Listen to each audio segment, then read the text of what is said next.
Let's go over some troubleshooting tips to help you with your sewing journey. Welcome, I do sewing and DIY related content, and today we are finishing off our quick little 3-part series to jumpstart you into sewing by going over some troubleshooting tips. So we've talked about the spool, we've talked about the bobbin, we've talked about turning on and off our sewing machine. We also talked about the importance of knowing the model of your machine and doing a little bit with the presser foot and needle. But today we are kind of bringing all of these things together and talking about some troubleshooting.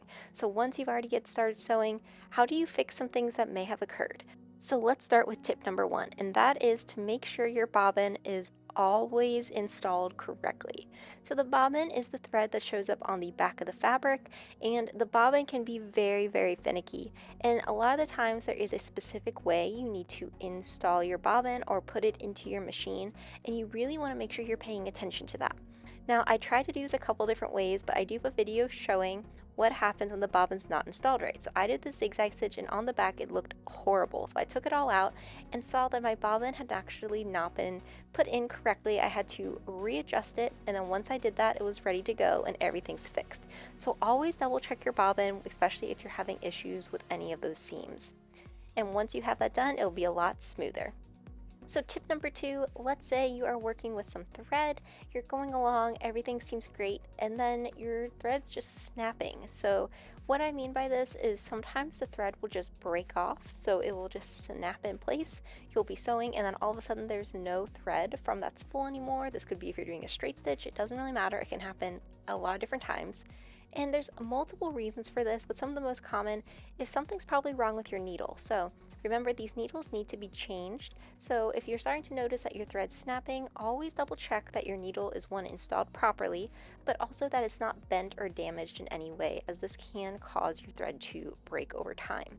In addition, make sure that you're using really high quality threads. So I know we talked about this a little bit before, but some thread at times can almost seem a little fuzzy, some can be slightly thicker. So you want to make sure you're using good quality thread, as that's going to go through your machine a lot smoother than a really cheap or inexpensive thread might. So the better quality the thread is, you're just kind of starting off on a great foot, knowing that most likely the thread quality is not the issue. And then you can do a little bit more troubleshooting in another portion to make sure that your needle's good, everything's installed correctly, and that you are working the best that you can. Now, the third option is, let's say you're about to sew and your machine just won't work. So you're not sure what's going on. And as you can see, my machine actually pulls up a little error message, and what's happening is I forgot to put my presser foot down. So while this may seem like a very silly little thing, some machines will let you run with the presser foot up and you'll get a very loose, messy looking stitch.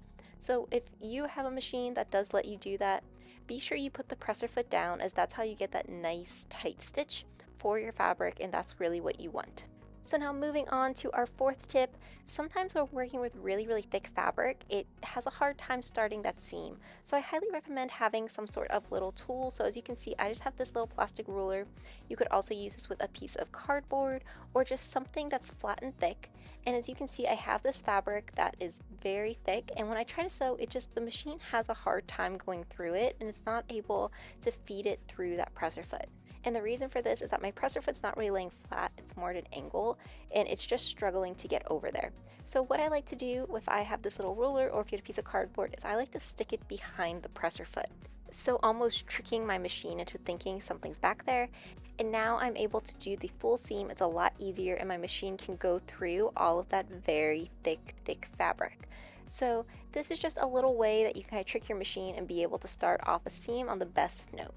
Now, my last tip is to always make sure you have a nice and clean machine, so remove any lint that could be built up. A lot of manuals will kind of tell you how to go through that, and then of course, as you learn more, you can learn more about the tension of your machine, you can learn more about best tips and tricks, but this was just to give you a few troubleshooting ideas. Let me know if this helped you. If it did, be sure to like, comment, and subscribe. Thanks for watching.